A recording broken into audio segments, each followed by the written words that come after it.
Hey YouTube, it's Buddha Gem here. I get some pretty interesting questions from viewers from time to time, and I think I'm going to be doing more of this, basically answering those questions I get, and be a semi-regular thing here. Today's video is again a response to questions excuse me, posed by fellow YouTuber anarkofred.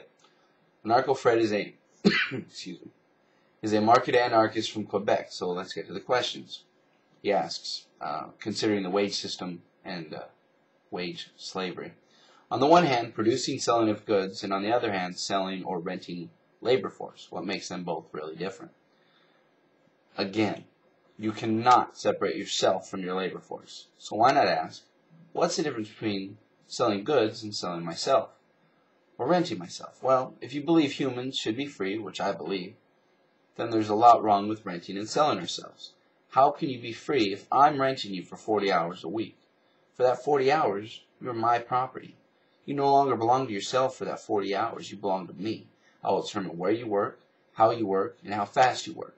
And I will curtail activities you do when I'm not renting you because I want you in good shape when you come back to work.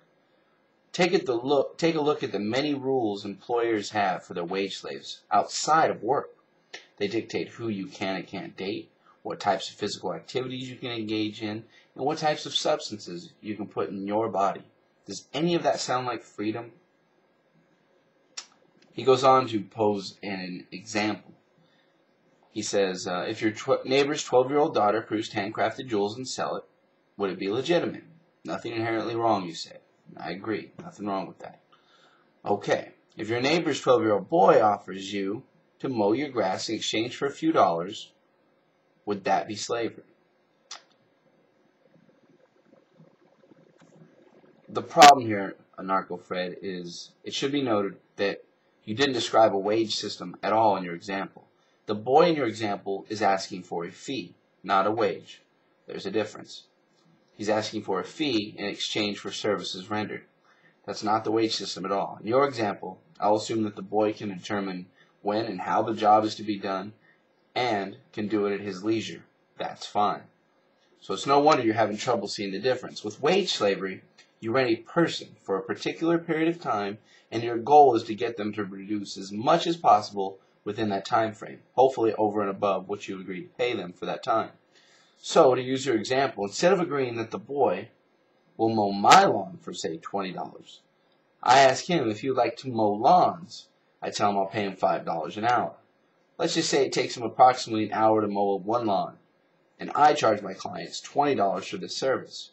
Essentially, I am stealing $15 from this kid for every hour he works.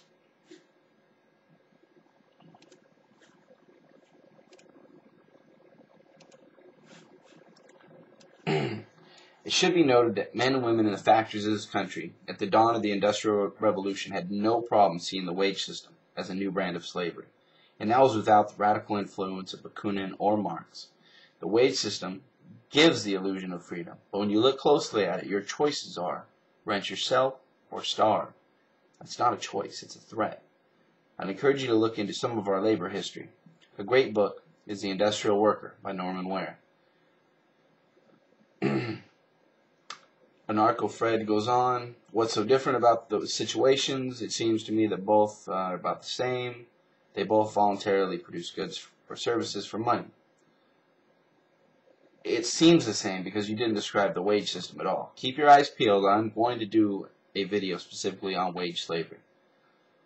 We get into property crimes with anarkofred here in his next questions. He gets into the drug issue. I'm not going to get into that at this point. But he says,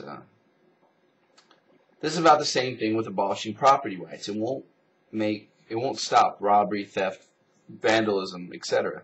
If there's possession right instead of property right, there will simply be possession crime instead of property crime. Some will rob things that others are using instead of robbing things others are owning. Okay. Anarkofred, I don't think you get the distinction between property and possession. It's not just a game of semantics. I mean, we're really talking about us collectively owning the means of production, having free access to this earth. like I said before, the great majority of crime is property crime. What's also interesting about that fact is that the great majority of it is nonviolent. That is, property is stolen most often when the owner isn't around, i.e. isn't using their property.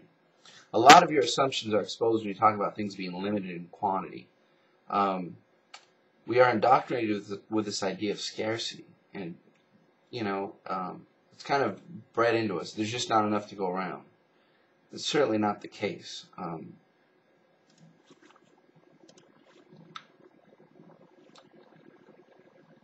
Try and imagine a world in which your desires weren't constantly manipulated by advertisers trying to convince you that in order to be cool, you have to have product X. What if a car was simply a means of transportation rather than a status symbol? Moreover, what if a car was seen as a rather selfish form of transportation and public modes of transportation were actually favorable to people? The problem I see is you're trying to look at this great big idea of anarchism from this very small perspective of greed and fear, which are not at all rational. Look, there are people out there right now that own thousands of homes, tens of thousands of homes and properties. None of that is legitimate. None of it's natural. Anarkofred goes on to ask about possession and property rights. How do you define use? Because you see, in anarchism, the fundamental idea is possession is understood by use. You own the things you use. He gives an example. If I build a house and I stop living in it for a while, a few months or years, well, I still have the right to deny others to live and use this house. Why would you want to do that? I mean, if you move out of this house for months and there's a family that needs a house, I mean, right now we have millions of people in this country who don't have a house, who don't have a place to live, and yet there's plenty of places for them to live, empty dwellings. Why would you want them? Why would any free person want to deny another human access to shelter? I don't understand that. He goes on to use Trillian's example. If I used to farm 100 acres of land, but I get old or sick and I can't farm it alone anymore, would I be able to hire people to farm the land for me and profit? Narco-Fred, I know you're so stuck in this thinking that's so indoctrinated in us, but this is not difficult. What's so hard about defining use? Do you use it on a regular basis? If you build a house and leave it, it would depend on how long you left it and what the community felt was right. It's not like you leave to go get your mail and some other family's going to sneak in while you're at the mailbox. But hey, if you move away for some period of time, why should that dwelling remain empty? To look at Trillian's example, once you can no longer use something, you cease to own it. It's that simple. It's silly to think you would want to hire others to work your land.